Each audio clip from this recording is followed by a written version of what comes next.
सारे के सारे दोस्त हैप्पी फ्रेंडशिप डे के मैसेज करे जा रहे हैं ना। अगर 2000 मांग लूं, सिर्फ 2000, तो 4 दिन तक फोन ना उठाने के मेरा। भाई राहुल। हाँ भाई।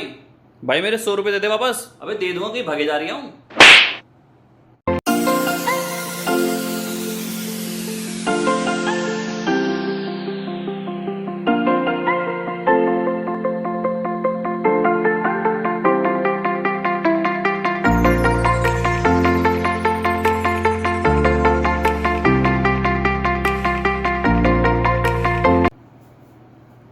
Good morning India.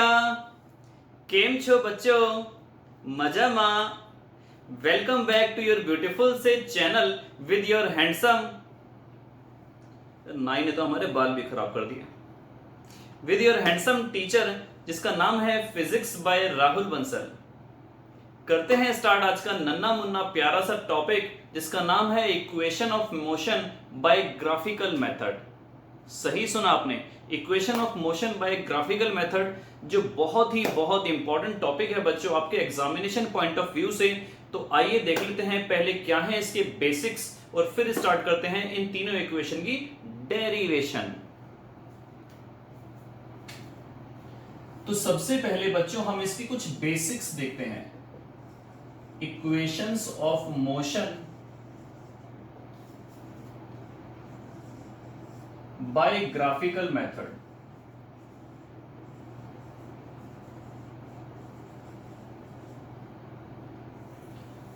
कुछ चीजें बता दूं आपको बच्चों, ध्यान रखना हमेशा जब भी आप स्लोप निकालो। स्लोप का मतलब मैंने बताया था ढलान। ढलान का मतलब होता है टेन थीटा। टेन थीटा मतलब परपेंडिकुलर अपॉन बेस। अपॉन का मतलब डिवाइड। इसका मतलब जब भी आप किसी चीज का स्लोप निकालोगे तो डिवाइड से निकालोगे। और जब भी एरिया निकालोगे, एरिया का मतलब होता है क्षेत्रफल। क्षेत्रफल मतलब लंबाई गुणा चौड़ाई। गुणा का मतलब मल्टीप्लाई। तो इसका मतलब ये आ गया मल्टीप्लाई। कैसे देखते हैं। सपोज करो बच्चों, ये है आपके पास x t graph for uniform motion. अगर मैं बात करूं टेन थीटा की, ये मैंने ट्राइंगल क्लोज कर दिया, तो टेन थीटा आएगा परपेंडिकुलर अपॉन बेस। जो आपके पास स्लोप आएगा टेन थीटा बराबर perpendicular upon base. Perpendicular upon base का मतलब हो गया x अपॉन में t, और x अपॉन में t हो गया वेलोसिटी। तो इसका मतलब क्या हो गया कि यूनिफॉर्म मोशन के अंदर xt ग्राफ का जो स्लोप है वो किस चीज को दिखाता है? वो दिखाता है आपके पास वेलोसिटी को। उसी तरीके से अगर फिर से हम लें एक बार vt ग्राफ लें, इस बार vt ग्राफ, तो ये हो गया यूनिफॉर्मली एक्सिलरेटेड मोशन। क्या बच्चों? Uniformly accelerated motion. Tan theta यहां पर किस चीज को दिखाएगा? जो स्लोप है वो किस चीज को दिखाएगा? v अपॉन में t। और बच्चों v अपॉन में t हो गया आपके पास एक्सिलरेशन। तो आप लोग ध्यान रखना कि वेलोसिटी टाइम ग्राफ का स्लोप, क्या बोला मैंने? वेलोसिटी टाइम ग्राफ का स्लोप दिखाता है एक्सेलरेशन को, और डिस्प्लेसमेंट टाइम ग्राफ का जो स्लोप दिखाता है वो किस चीज को दिखाता है बच्चों? वो दिखाता है आपके पास वेलोसिटी को। एक चीज और देख लेते हैं कि वेलोसिटी टाइम ग्राफ का एरिया किस चीज को दिखाता है। वेलोसिटी टाइम ग्राफ का एरिया, इसको आप नोट डाउन कर लेना, मैं रख कर रहा हूं यहां पर। बात करते हैं बच्चों वेलोसिटी टाइम ग्राफ का एरिया। सपोज करो ये हो गया वेलोसिटी टाइम ग्राफ का एक फिगर।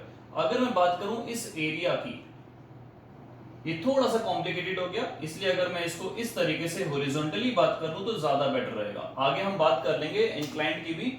अगर कोई बॉडी जो है वो यूनिफॉर्म मोशन में है, यूनिफॉर्म मोशन का मतलब हो गया वेलोसिटी उसकी कांस्टेंट है। वेलोसिटी कांस्टेंट होने का मतलब क्या हो गया? किसी भी टाइम देख लो उसकी वेलोसिटी फिक्स मिलेगी। तो अगर हम बात करें यहां पर ये जो रेक्टेंगल टाइप का बन रहा है फिगर, एरिया किस चीज को दिखा रहा है? एरिया मतलब हो गया लेंथ इनटू ब्रेड्थ। लेंथ का मतलब हो गया यहां से लेकर यहां तक, ये आ गया टाइम, और ब्रेड्थ का मतलब हो गया ये वाला हिस्सा, ये हो गई वेलोसिटी। तो वेलोसिटी इनटू टाइम आपके पास होता है डिस्प्लेसमेंट। क्या होता है बच्चों? डिस्प्लेसमेंट। तो ये बहुत इंपॉर्टेंट 3 रिजल्ट्स हैं इक्वेशन ऑफ मोशन के, 3 बेसिक्स हैं, ये हमेशा ध्यान रखना। क्या कि एक्सटी ग्राफ, फिर से सुन लो, धीरे धीरे बोलूंगा कि एक्सटी ग्राफ एक्सटी ग्राफ जो आपका पोजीशन टाइम ग्राफ है या डिस्प्लेसमेंट टाइम ग्राफ है, उसका स्लोप किस चीज को दिखा रहा है? वेलोसिटी को।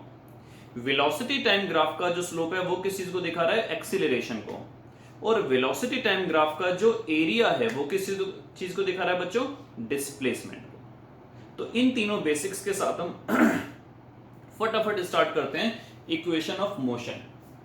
तो देखते हैं क्या है आपकी इक्वेशन ऑफ मोशन। आपको याद होगा 9th क्लास में पढ़ के आ रहे हो, फर्रे भी बनाए थे, याद होंगे सबको।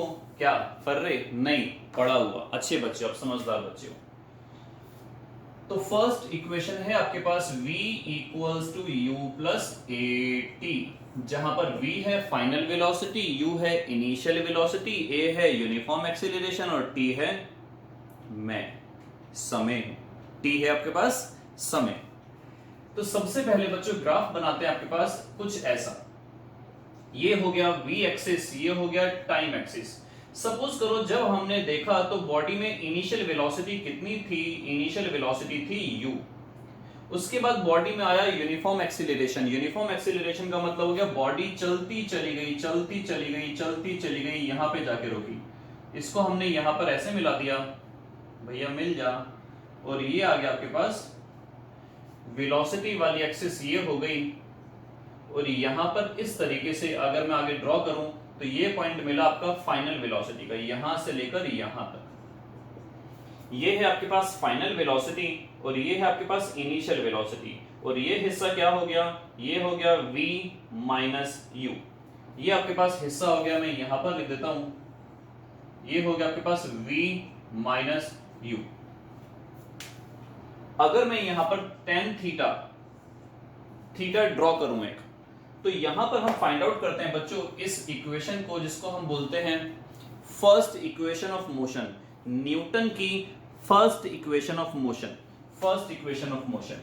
और इसको हम एक रिलेशन से भी जानते हैं, इस कोने पर है v और इस कोने पर है t। तो ये हो गया वेलोसिटी टाइम रिलेशन, ये हो गया वेलोसिटी टाइम रिलेशन, कोने कोने वाला, कॉर्नर सीट। आपको याद होगा मूवी के अंदर सबसे मजेदार होती है कॉर्नर सीट, कॉर्नर सीट। लेकिन कॉर्नर सीट एक इस कोने की और एक इस कोने की नहीं, कॉर्नर सीट। तो यहां पर हमारे पास वही है वेलोसिटी टाइम रिलेशन, इसको हम बोलेंगे वेलोसिटी टाइम रिलेशन। कैसे ड्राइव करेंगे इसको, आइए देखते हैं। तो आपको बताया था मैंने कि वीटी ग्राफ के अंदर, क्या बताया था आपको कि वीटी ग्राफ के अंदर जो स्लोप होता है, जो आपके पास वीटी ग्राफ के अंदर स्लोप होता है वो दिखाता है एक्सेलरेशन को। किसको दिखाता है बच्चों? वो एक्सेलरेशन को। स्लोप किससे डिनोट करते हैं हम? tan थीटा से। और वो किसको दिखाता है? एक्सेलरेशन को। हम इसको ऐसे कर देते हैं, एक्सेलरेशन हमारे पास ये आ गया और स्लोप हमारे पास क्या आ गया? tan theta. एक्सेलरेशन को हमने दिखाया बच्चों a से। tan थीटा होता है perpendicular upon base, perpendicular upon base. अगर मैं यहां पर नाम दे दूं O, A, B, C और D, तो इस ट्राइंगल BCD में आप मुझे बताइए tan थीटा क्या आया?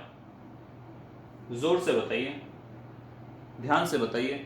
tan थीटा आपके पास आया परपेंडिकुलर अपॉन बेस, इसका मतलब BC अपॉन BD। ये आपके पास आया BC अपॉन में BD। BC की वैल्यू बच्चों कितनी आई? ये आई आपके पास V minus you, V minus U. और B से लेकर D तक की वैल्यू आई आपके पास टाइम, टाइम एक्सिस T। अगर मैं क्रॉस मल्टीप्लाई कर दूं तो ये आ गया AT equals to V minus U, और फाइनली V आ गया आपके पास U plus AT।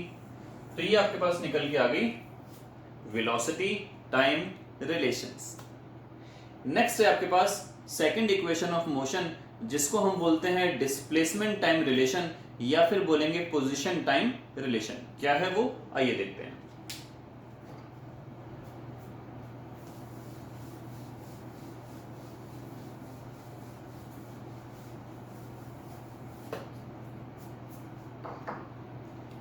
Second equation है बच्चों आपके पास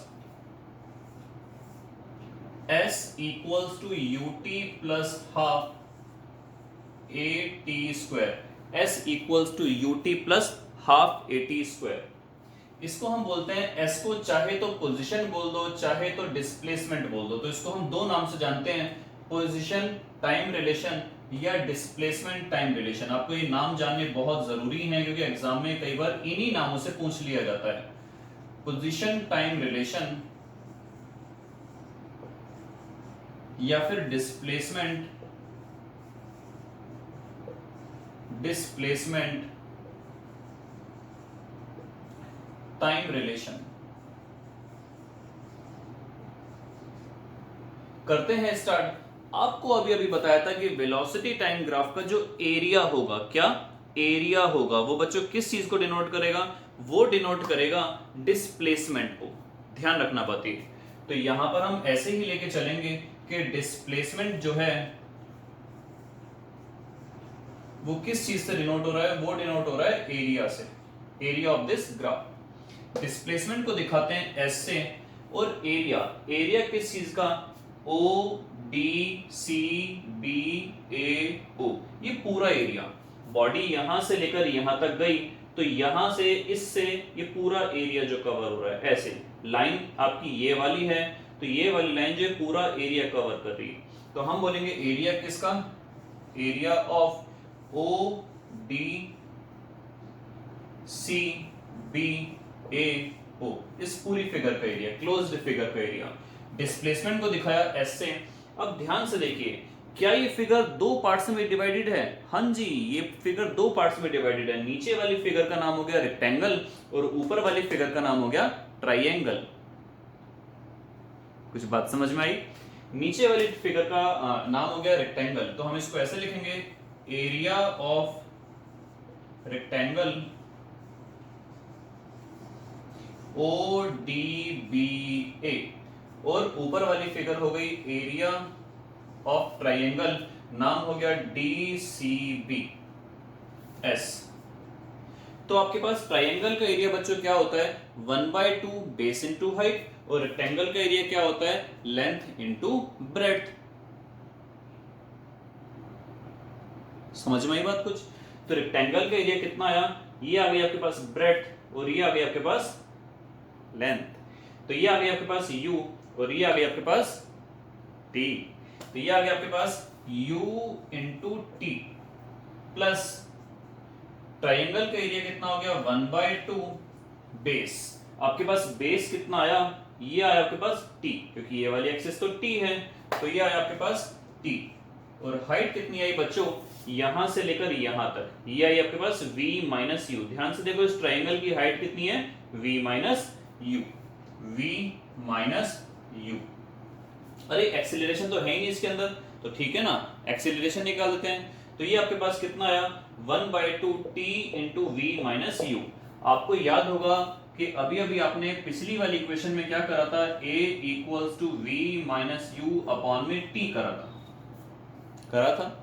तो v माइनस यू की वैल्यू कितनी हो जाएगी, a की मल्टीप्लाई t में कर देंगे तो v माइनस यू हो जाएगा बच्चों a इंटू टी, और v माइनस यू की वैल्यू जो a इंटू टी है ये यहां पर पुट कर देंगे तो आपके पास क्या मिलेगा, ut प्लस 1/2 t और इंटू में at, v माइनस यू की वैल्यू a इंटू टी। तो s की वैल्यू कितनी आ गई आपके पास, ये आ गई ut प्लस 1/2, at की मल्टीप्लाई t में करी तो ये आ गया at स्क्वायर। ये निकल के आया आपके पास s equals to ut plus half at square. Next class में, सॉरी नेक्स्ट क्लास कह रहा हूं मैं, नेक्स्ट टॉपिक पे आते हैं जो है आपके पास third equation of motion, third equation of motion, और जिसका नाम है position velocity relation, position velocity relation या वेलोसिटी पोजीशन रिलेशन। तीसरी है आपके पास v square minus u square equals to 2as, position velocity relation या वेलोसिटी पोजीशन रिलेशन या डिस्प्लेसमेंट पोजीशन वेलोसिटी रिलेशन या वेलोसिटी डिस्प्लेसमेंट रिलेशन। हम इसको बोल देते हैं क्या, पोजीशन वेलोसिटी रिलेशन। फिर से हम वही कंसेप्ट यूज करेंगे बच्चों कि S जो डिस्प्लेसमेंट था वो क्या था, एरिया। आप बोलोगे सर तो पगला गए हैं, एक ही चीज को बार बार बताए जा रहे हैं। अरे देख तो लो यार, अरे देख तो लो। तो हमारे पास आया डिस्प्लेसमेंट, फिर से वही निकल के क्या, एरिया ऑफ ODCBAO, ODCBAO। ये पूरी फिगर कैसी दिख रही है बच्चों आपको, ये है ट्रिपेजियम। ध्यान से देखो, ये कुछ ऐसी नहीं दिख रही आपको, ऐसी, ये देखो ODC, यहां पर B अगर छोड़ दें A, ये है ट्रिपेजियम। याद करो ट्रिपेजियम का मतलब होता था दो साइड्स पैरेलल। ये दोनों साइड्स पैरेलल हैं, इसकी वैल्यू है U और इस पूरे की वैल्यू C से लेकर B तक था आपके पास V माइनस U, लेकिन C से लेकर A तक पूरा कितना हो जाएगा, V। ये है आपके पास बच्चों U और ये है आपके पास V, तो ये पूरा V, ये पूरा U और इनके बीच का डिस्टेंस T। तो आपको याद होगा ट्रेपेजियम का एरिया क्या हुआ करता था, ट्रेपेजियम का एरिया होता था 1/2 sum of the parallel sides into में हाइट। तो यहीं पर हम यही कंसेप्ट यूज करने वाले हैं। आइए देखते हैं कैसे। इस बार हमने इस फिगर को दो पार्ट्स में डिवाइड नहीं करना है बाबू मोशाए, दो पार्ट्स में डिवाइड नहीं करना है। तो करते हैं स्टार्ट। डिस्प्लेसमेंट को दिखाते हैं S से। एरिया क्या हो गया आपके पास, एरिया ऑफ ट्रेपेजियम हम यहां पर लिख देंगे 1/2 sum of the parallel sides और इनटू में हाइट। S 1/2 पैरेलल साइड्स, एक हो गई आपके पास U और एक हो गई आपके पास V, तो इसको हमने लिखा V प्लस U। और हाइट क्या बताई थी बच्चों मैंने इसके बीच की, टाइम एक्सिस। तो ये हो गया S equals to 1/2 V plus U। अब टाइम की वैल्यू देखो, T की वैल्यू, यहां से अगर मैं ध्यान से देखूं तो क्या मेरे पास T की वैल्यू कुछ ऐसी निकल के आ सकती है बच्चों, T की वैल्यू मेरे पास कुछ ऐसी आ सकती है क्या, T equals to V minus U upon में A, बिल्कुल आ सकती है। T equals to V minus U upon में A, तो T की जगह हमने रखा V माइनस U अपॉन में A।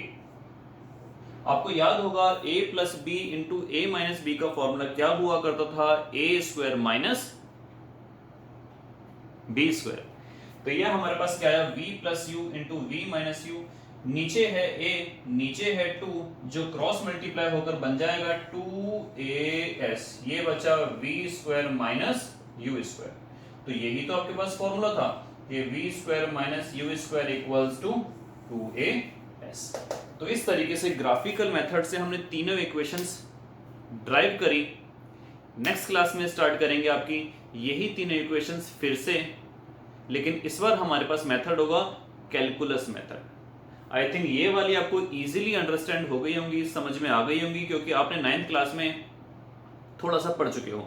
लेकिन इस बार हम जो स्टार्ट करेंगे नेक्स्ट क्लास में वो होगा कैलकुलस मेथड, और कैलकुलस वाला थोड़ा सा आपके लिए टिपिकल होगा। टिपिकल मुश्किल बहुत नहीं है, हल्का सा। तो इसका मतलब क्या हुआ कि वो वाली क्लास आप ज्यादा अटेंटिव होकर देखेंगे, मैथ्स वाले बच्चों को थोड़ा सा इजी समझ में आ जाएगा, क्योंकि उन्होंने डिफरेंशिएशन इंटीग्रेशन के बारे में थोड़ा पढ़ा होगा, सीख चुके होंगे। लेकिन नॉन मैथ्स वाले बच्चों के लिए भी ज्यादा मुश्किल नहीं है। तो पढ़ते रहिए, तंदुरुस्त रहिए, मस्त रहिए, दुरुस्त रहिए। मिलेंगे नेक्स्ट क्लास में। Till then bye bye.